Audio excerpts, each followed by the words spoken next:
en Radio San Borja, líder en peruanidad. El tema que está moviendo el día en el plano judicial, digámoslo así, es entre Gringacho y su espectacular fuga con una veintena de sus secuaces de Maranguita, que hace agua por todos lados, y la excarcelación de Maribel Velarde, ¿no? Que va a afrontar el proceso con orden de comparecencia nada más, es decir, en libertad, ¿no? Sí, pues es sorprendente realmente, porque en cuestión de minutos el abogado anuncia que va a haber una comparecencia restringida para Maribel Velarde, cosa que ya llamaba la atención, pero un instante después salió en libertad y se dirigió, pues, se dice, a un departamento de un familiar en Miraflores. Sí, ¿no? Miraflores, lo que ha causado tremendo revuelo dentro del mismo edificio, porque los vecinos están que echan chispas, se han enfrentado a la prensa, porque encima obviamente a la hora que entró el vehículo al estacionamiento se metieron todos los camarógrafos, los fotógrafos, y los vecinos enfrentándose a ellos, ¿no? Pidiéndoles que se retiren porque era propiedad privada. Se armó tremendo alboroto por ahí en Miraflores.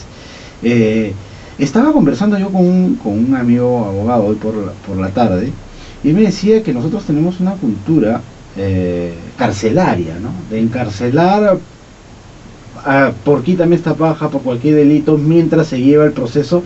Queremos que todos los sospechosos de algún delito estén presos.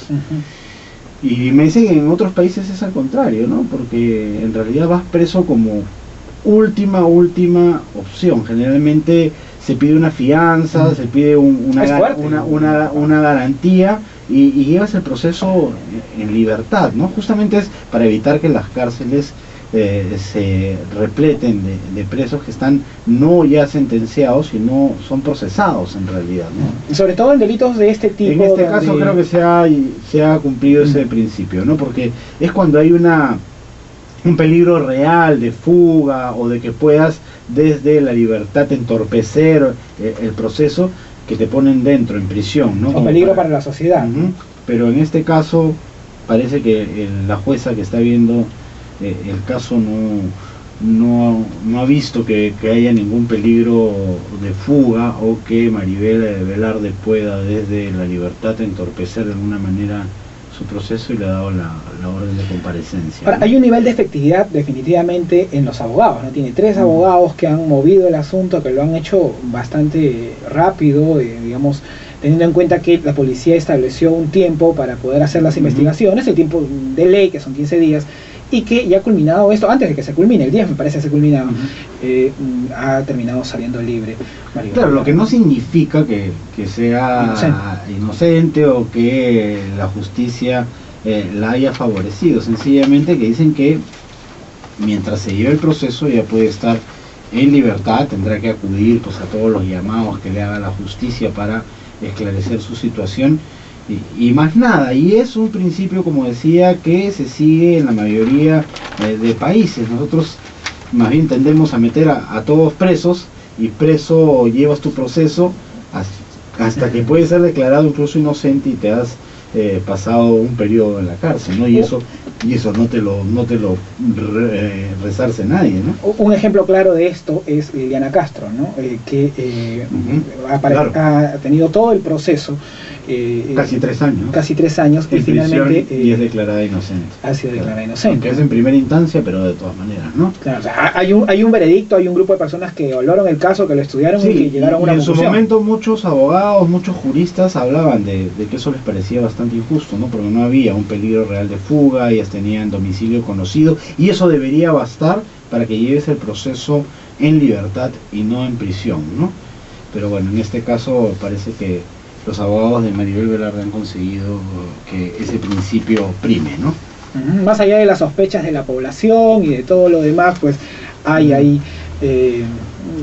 algo que se ha cumplilido dentro de la normativa, claro, y eso responde al principio de que tú no tienes que demostrar tu inocencia, sino el Estado que tiene que demostrar tu culpabilidad, ¿no? Eres inocente hasta que se demuestre lo contrario. Entonces, bajo ese principio no tendrías por qué pasar un proceso judicial preso. Otro de los casos judiciales así también entre la farándula y y lo delictivo de una u otra manera es la detención o la golpiza que ha recibido el cantante Tongo, sí. ¿no? Lo acusan de violación, ¿no? Un delito. De tocamientos indebidos, no a uno, sino a dos menores. Y el papá pues se le fue encima. Uno de los padres el que lo agredió, y bueno, eso se va a tener que investigar, ¿no? Pues una denuncia bastante grave. Y también, si queremos ir al plano político, ya se está calentando el tema de la revocatoria, ¿no? El sí y el no empiezan a hacer sus actividades con bastante fuerza.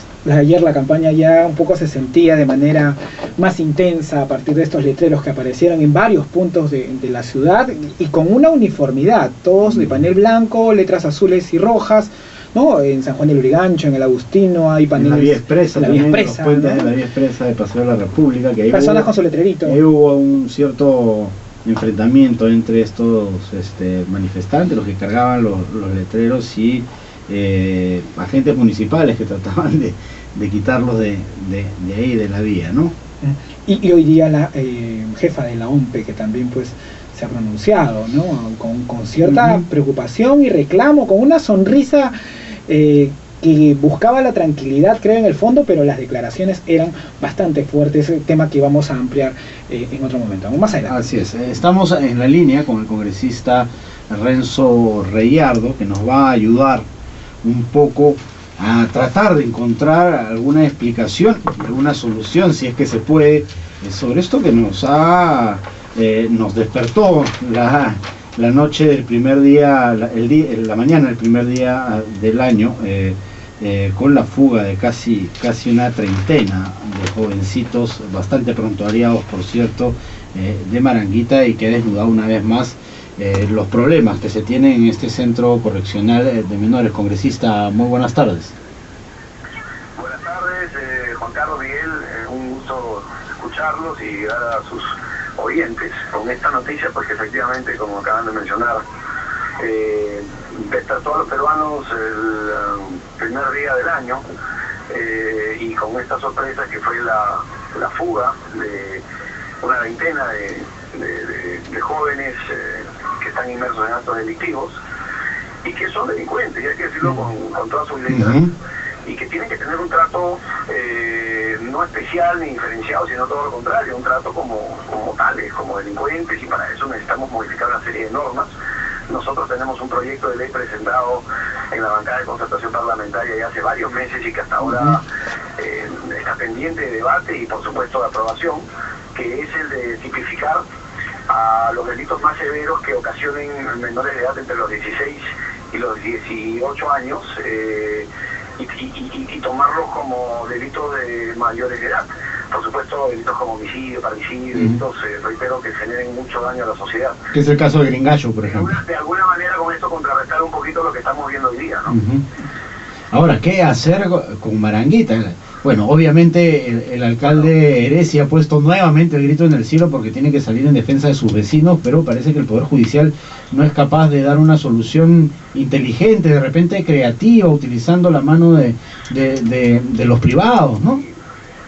Sí, lo primero que hay que determinar, o que en todo caso que habría que hacer, es que las cárceles del país sean absolutamente administradas, todas, y digo todas porque no son administradas todas por el INPE.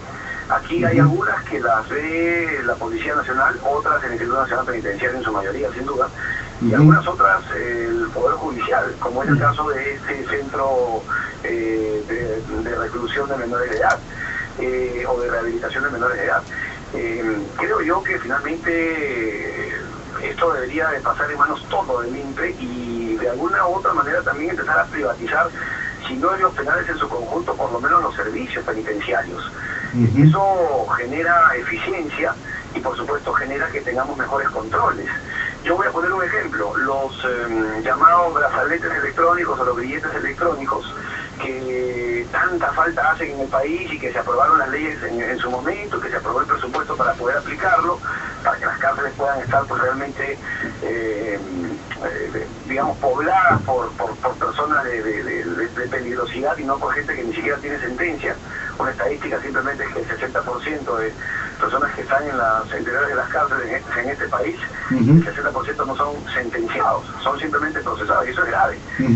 Claro. Entonces se tiene que aplicar este tipo de mecanismos y penas alternativas como los brazaletes electrónicos, y decía yo que en muchos países del mundo el monitoreo de estos brazaletes electrónicos lo hace la empresa privada, y la eficiencia es del 98%, es decir, hay un 2% de gente que tiene este tipo de beneficio, que no lo cumple, pero el 98% sí lo cumple, y eso no solamente genera menos costo al Estado, sino también le da una mayor eficiencia a los controles y le da una mayor eficiencia al seguimiento de esta persona que tiene el brazalete electrónico. Eso por poner un ejemplo. Ahora, dentro del penal o de los establecimientos penitenciarios hay una serie de servicios que también se pueden concesionar, que lo puede manejar la empresa privada, pero que simplemente pareciera que no hubiera la voluntad para poder aplicarlo una vez por todas, ¿no? Lo venimos sosteniendo hace muchísimo tiempo, pero bueno, un poco odioso se está haciendo a eso, ¿no? Sí, yo recuerdo que en algún momento entrevisté a Aurelio Pastor cuando era ministro de Justicia y me dijo, ya está, esto es cosa de días. Y mire, el día está más largo que he escuchado en mi vida, porque hasta ahora no llegan los brazaletes. Sí, y es porque también hay que decirlo con claridad, a veces hay posiciones políticas, el gobierno anterior lo propuso, lo planteó, lo aprobó, y el gobierno actual, cuando recién ingresaba, lo paralizó y dejó sin efecto el procedimiento. Eso está mal. Yo creo que hay que ir más allá de los gobiernos y hay que entender que este es un país, es un Estado. Políticas de Estado. Realmente nos debemos a los ciudadanos y tenemos que hacer pues lo que corresponda, ¿no? Entonces no podemos pues politizar algunas cosas que son necesarias verlas con otra óptica, ¿no? Una óptica más técnica, más objetiva, menos parcializada. Esta fuga en Maranguita ha puesto en vilo por varias horas, creo que todavía a un sector de las personas que vivían alrededor de este centro de rehabilitación. Y el tema de seguridad ciudadana en general siempre se pone los ojos sobre la policía, pero yo tengo la percepción de que la policía cuando quiere hace un buen trabajo. El mismo sicario Gringallo fue capturado por la policía, pero cuando se pone, ya después los policías colocan a estos elementos en manos de elementos del Estado, como puede ser el INPE, como puede ser esta vez el Poder Judicial, como que se pierde esa fuerza que tiene la policía. Yo me los imagino de una u otra manera frustrados a ellos, diciendo otra vez vamos a tener que ir detrás de estos delincuentes que atentan también contra la vida de los propios policías. ¿Cómo se puede presionar desde el espacio que usted está para ser más efectivo, no? Hay mucha frustración, ¿no? Hay mucha frustración por parte de las fuerzas del orden, de la Policía Nacional y de algunas autoridades que actúan seriamente, porque lamentablemente hay mucha corrupción.